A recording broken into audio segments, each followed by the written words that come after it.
For a total of almost 50 chapters, Ryoma Sukuna went on a rampage, flying through every sorcerer that dared stand before him, until he finally lost at the hands of the one he took over first, Yuji Itadori. This was of course because the main goal was to retrieve Megami, the host body of Sukuna at that moment. What happens if he doesn't have a vessel is a topic for another video, but what if we replace Sukuna with the other strongest? And in today's video, we'll talk about exactly that. What's up guys, Gamblrr here, and in today's video, we've got Gojo versus the Anti-Sukuna squad. What would happen if Gojo went against them? Would he come out on top? Or would he suffer a similar fate to Sukuna and die by the hands of his own students? Let's find out together. Before we start the video, make sure to subscribe, because YouTube's out here telling me only 15% of you guys already are, so don't be shy, join the family, and expect more bangers in the future.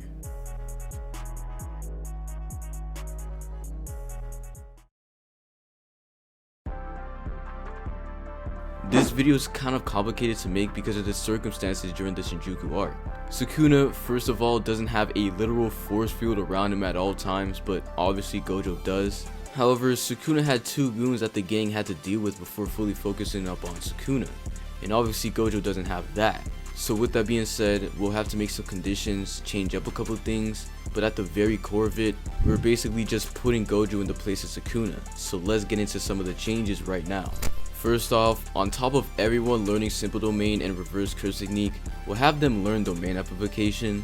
Yuta, Angel, and Kusakabe all know about it, but they didn't even attempt to learn it during the time skip.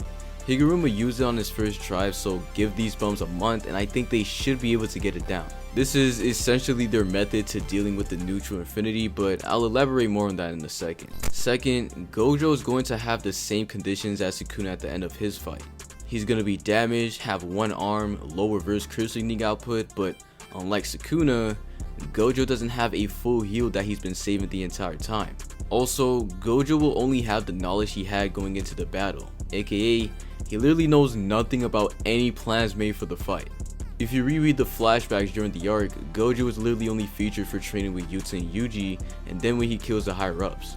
We have flashbacks thinking about multiple plans for after Gojo dies, and Gojo literally knows about like 2 of them. That was it. So Gojo doesn't know who's coming next, but unlike Sukuna, Gojo has a bit of an idea of almost everyone's abilities. I mean, come on, he's literally a teacher.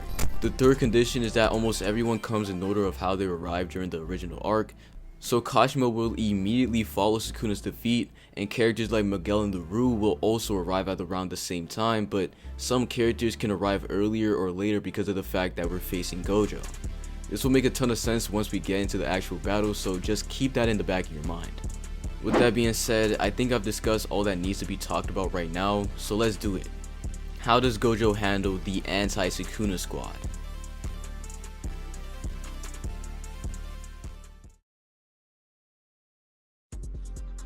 Immediately after defeating the second strongest sorcerer, Sukuna, Gojo was happy. For the first time, he's fought someone head on and fought them to near death. Exiting the fight, he found his skies cleared because no one else could bring him such thrill before.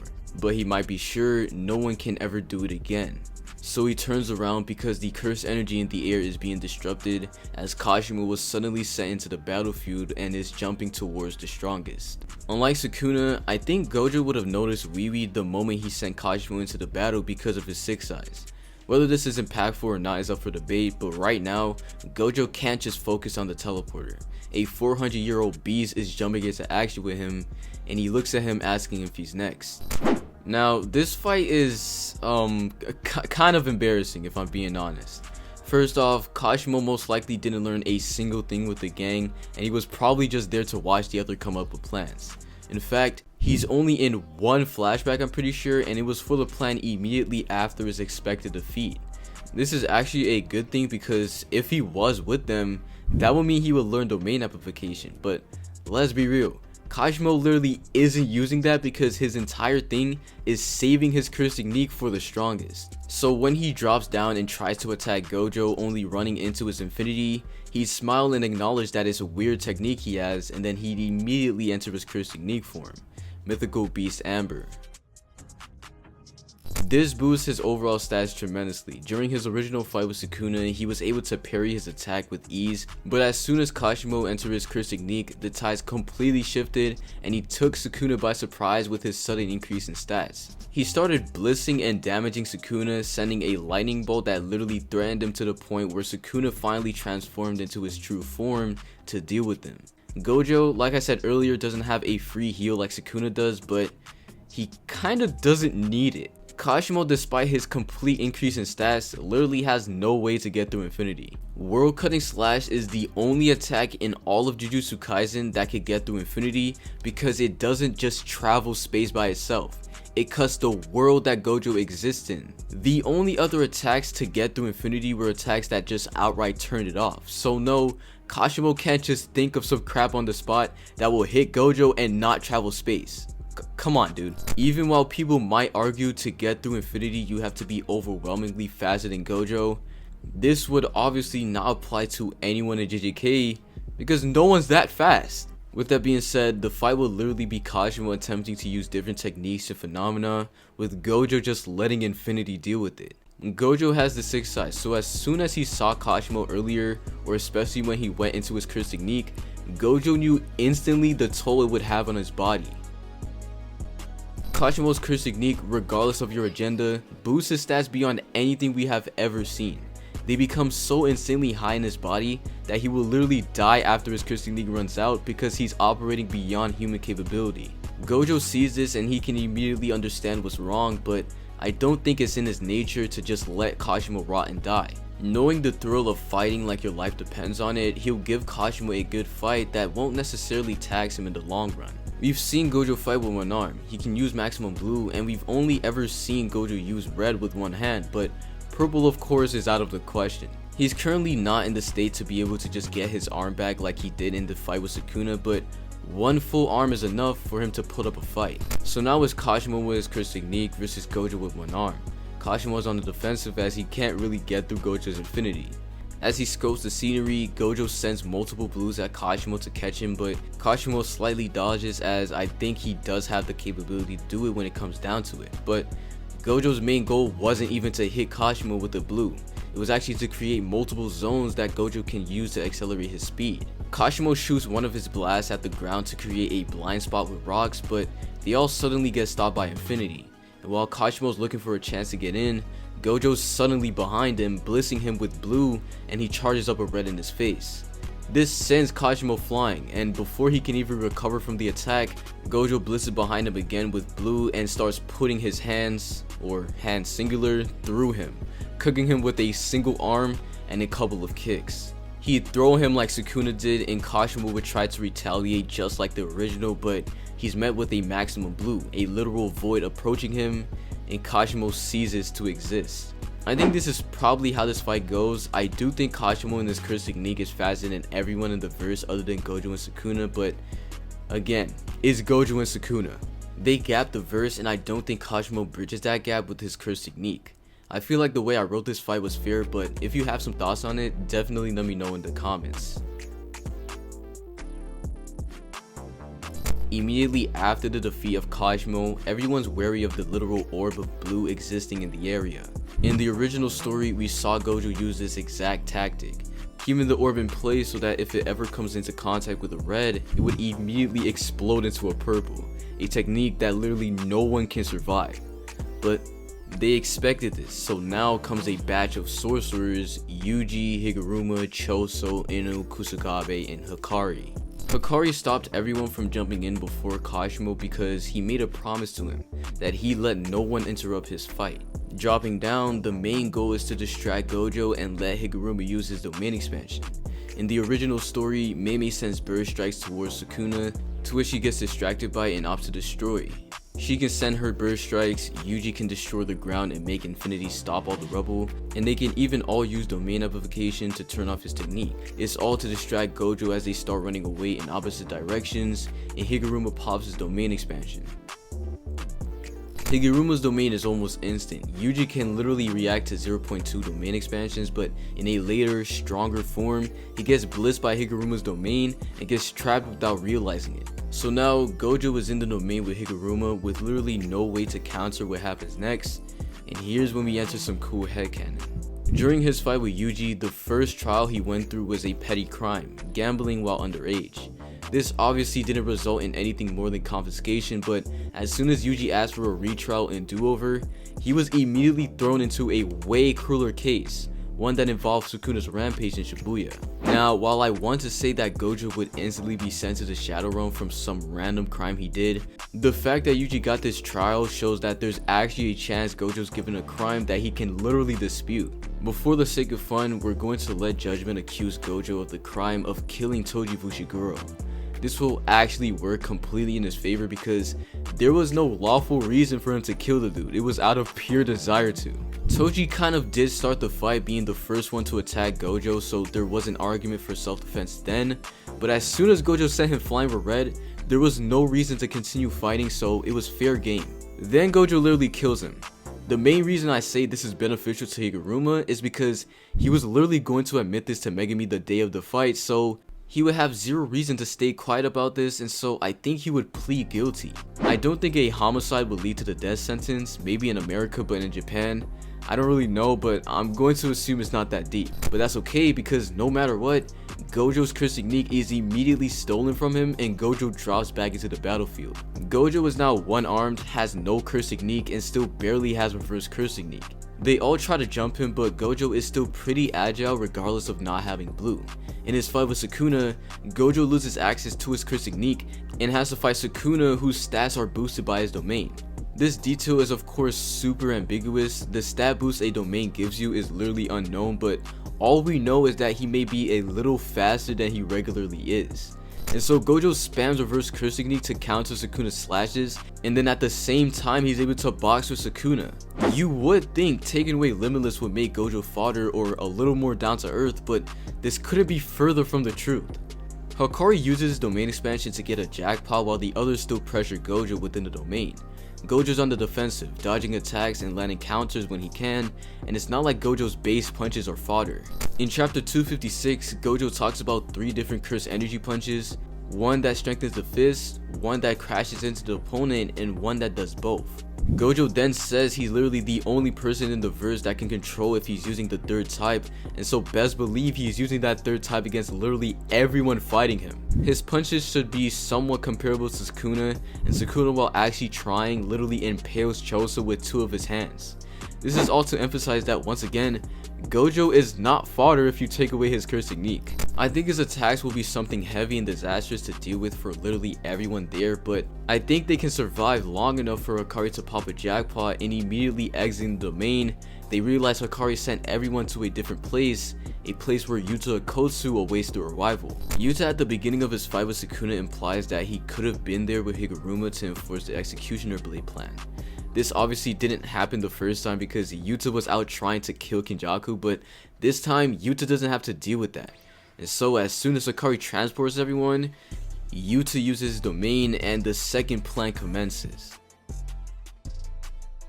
It's Yuta, Jackpot Hakari, Yuji, Higuruma, Choso, Ino, and Kusakabe all in the domain, with the sure hit not being Jacob's ladder because the plan isn't to extract Megumi, but instead, the sure hit will be cleave and dismantle.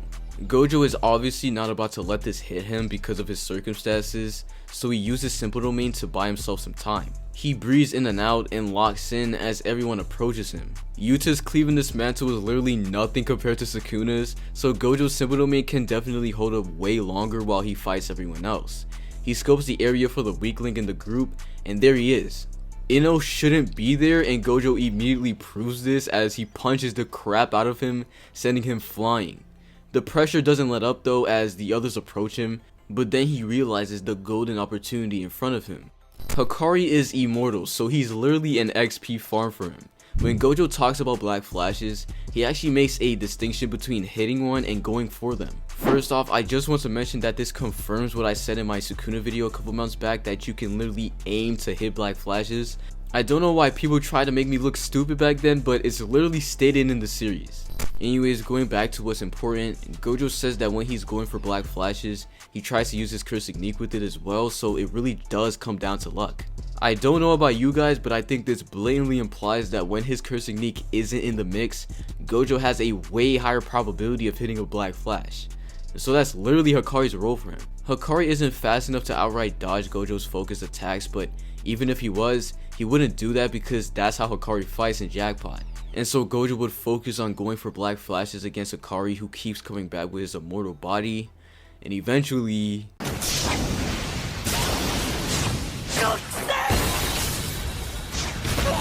with one black flash in the original story, Gojo didn't get anything.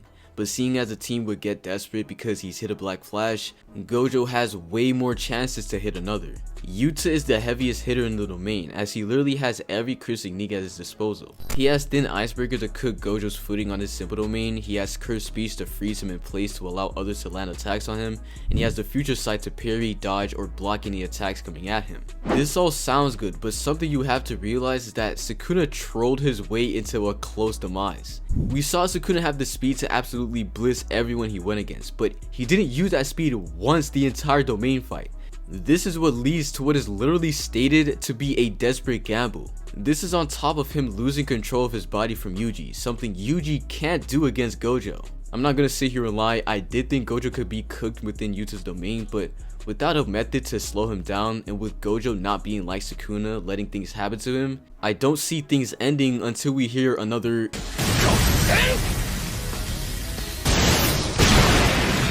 a second black flash, and Gojo Satoru feels a rush of exhilaration. This gives Gojo back his reverse curse technique, and right after this in the original story, Gojo hits 2 more black flashes. 2 black flashes on Hikari, one of them right after he runs out of Jackpot, a black flash on Yuta, and 1 on Yuji. These are the only 3 he really has to worry about, and the fact that he has reverse curse technique back means that he doesn't have to hide behind a simple domain anymore. His healing can carry through the damage. I think a black flash from a serious Gojo takes Yuji and Yuta out of the fight for a little bit, and so Yuta breaks his domain deliberately, and Maki rushes in, stabbing Gojo in the back. Yuta and Yuji are sent back by Wee Wee to go heal, while the other fodder that are there assists Maki in trying to take down Gojo. I briefly mentioned it earlier, but Sukuna had the speed to blitz the crap out of Maki, not once, but twice, while his control of his body was cooked by Yuji right before. And so Gojo, who again isn't like Sukuna letting the fodder do what they want, would do even worse to Maki than Sukuna did. Gojo's currently in that mode right now, everyone's still pressuring him, and so he's going to use that to his advantage. Higuruma and Choso may try to apply pressure, and Gojo can just one-shot them with crashing punches and send them flying towards Maki. Of course, this doesn't necessarily create a blind spot because Maki's senses are just too great for that, but it does allow Gojo to blitz behind her and start comboing her like she's Miguel. Eventually, the Sparks of Black will return once again, and Maki will be put out of the battle like she did originally. Kusakabe's left again because the entire time he was fighting passively. If anyone knows how crazy Gojo is, it's Kusakabe. Gojo looks at him saying he's next, and he readies his stance. Wee Wee pulls up trying to take Kusakabe away, and Gojo tries to one-shot him with a punch, but suddenly a black man has the guy in his hands, and it's none other than Miguel. This is actually a pretty fun matchup because the fight we saw originally was Gojo using blue and tandem with his attacks to cook Miguel, but he doesn't have that this time. In chapter 255, Gojo tells us exactly what would happen literally in this scenario, but a little bit more condensed. If Gojo and Miguel were to fight in hand-to-hand combat with only curse energy and no curse techniques, Gojo will win in the long run, but Miguel will win in the sprint. The point of the conversation is to gas Miguel's build as a black man. He has the build alone to keep up with Gojo, and with this he has a curse technique that literally boosts himself and debuffs the opponent. This is super important and pivotal to this fight because Miguel can literally win against Gojo in hand-to-hand combat. He can even allow LaRue to hit Gojo with his hand to hold him in place to keep landing blows on him. The only problem with this entire thing is the fact that Gojo's on a roll with black flashes. Landing one on LaRue would end him, as a weaker Sukuna basically did that to him. Miguel, of course, again is the main problem. He can win in hand-to-hand combat, but who wins in the marathon again? That's right, it's Gojo. And the marathon is Gojo outlasting Miguel because Miguel can't possibly get through his reverse curse technique. Black flashes and more pressure will defeat Miguel eventually, regardless of his curse technique. If anything, the black flashes would revert the debuffs he receives, as that's how it worked with Yuji and Sukuna. Gojo gets through another obstacle, but down comes Yuji and Todo. This is one of Gojo's hardest fights yet, having to go against a sorcerer who has a cursed technique he couldn't possibly adapt to. 50 swaps per second is the ability Todo has, and Gojo has to fight not only him but the other Black Flash demon in front of him. In the original story, Sukuna admits that Boogie Woogie is impossible to adapt to, but he says that he has a chance to read the timing of the technique because of Yuji. I want to emphasize again that Sukuna was heavily nerfed before this and continues to be nerfed as the fight goes on. Gojo massively outscales this version of Sukuna, so the hits Yuji and Todo are landing are probably hitting Gojo, but they're not doing anything to him as deep as they did to Sukuna. A Black Flash of course will do something though, and I think Boogie Woogie would allow Yuji to land one. But as they ramp up, Gojo senses another disturbance in the area. He turns to his left as he's about to hit Yuji with a counter Black Flash, and he sees Sukuna. Yuta Okosu has taken over Sukuna's body after the fight he had with Gojo. Having a fresh brain, Yuta can use his domain expansion, closing the barrier as to not include Yuji and Todo in the mess, and Gojo fights the dead sorcerer with the slashes of Shrine at his neck. Gojo can use Simple Domain to stop the sheer hit, but this is mostly to no use as the output of the slashes are the same as they were originally. Yuta and Gojo's body was able to cancel out Sukuna's sure hit because his domain expansion was the same output as Gojo's. And so it would literally be the same kind of fight as Gojo's first domain with Sukuna, except there's no escape route. The only way out is to damage Yuta enough so that he can't control the domain. We have to address the elephant in the room here. If Gojo kills Sukuna earlier in the battle, Megumi is supposed to be extracted from the body, so this wouldn't work if that was the case. So we're gonna say Sukuna went true form before he died to Gojo, and somehow Megumi was never extracted. This means the Sukuna Yuta is pulling up with is the 4-arm Brawlic machine. Now there's a second elephant in the room. Sukuna is bigger than Gojo, and Yuta with experience in Gojo was already expressing how he can't get used to Gojo's body. It will be even worse with Sukuna because not only is he huge in stature, but he has 4 arms and 2 mouths. There is literally zero way Yuta can control the body to the point where he can beat Gojo in hand-to-hand combat. And so if that's the case, what Gojo needs to do is pile attacks relentlessly. He can't afford a single moment where Yuta can catch his breath and heal up, because regardless of not being able to win in hand-to-hand combat, he's still in Sukuna's body, a durability monster. Gojo has to hit him with a Miguel combo, and again, he's been changing Black Flashes like it's nothing before. So imagine the Miguel combo, but every attack is a Black Flash, without a single moment to breathe. I think it's pretty fair to say Gojo can damage Yuta to the point where he can't hold the domain up. Heck, we've seen the damage Sukuna needed to take. He didn't get impaled or even brought close to death. One time, his face just got burned off. It'd be fairly easy for Gojo to pull off, and when the domain falls, Yuta's curse technique would enter burnout and he'd be out of the fight for the remainder of the time in the body. And so Gojo re-engages with Todo and Yuji, now knowing that Todo is a force that he has to deal with as soon as possible. So he focuses on him, and obviously Todo isn't fast enough to completely evade Gojo forever. I do think he might be able to activate his technique a couple times, but all Gojo has to worry about is dodging the attacks Yuji may throw at him. This is until Todo sends an angel who uses her curse technique. This literally did nothing to Gojo in the original story, so it would do nothing to him this time around, especially considering the fact that Hana's output is significantly worse. Gojo tries to eliminate Angel the same way Sukuna did, and of course Todo can do the same thing he did in the original, with Gojo hitting a Black Flash harder than Sukuna did, taking them both out of the fight. The final obstacle, Yuji alone. Yuji earlier hit a Black Flash on Gojo, so he unlocked Shrine, and so he's able to use his domain expansion and trap Gojo within it. He's seen it already, he knows what he has to do, and so the two enter the fight once again, scoring up for the last time. Yuji, despite his increase in abilities, still fails to hold a candle to Gojo. He can't weaken him with punches, and his shrine is too weak to do anything to the strongest. Nobara, even if you think she can somehow use resonance on Gojo, wouldn't do any damage, as it's deliberately stated the attack depends on the strength of the opponent. Gojo, while not at full power due to him not having his curse technique, is still as strong as ever. And so Gojo, with the ability of Simple Domain and a chain of Black Flashes, finishes Yuji off, and destroying the final obstacle in his way to victory. Gojo has soloed the entire Anti-Sukuna squad with literally no curse technique. That's who he is, and that's why for the first 235 chapters of the manga, he was the strongest. But what did you guys think of this video? This was definitely one of my favorite scripts yet. It's always nice to glaze my blue-eyed girl. Anyways, did I say anything wrong? Did I miss a big detail? Let me know down in the comments. Make sure to subscribe, and I'll catch y'all in the next one.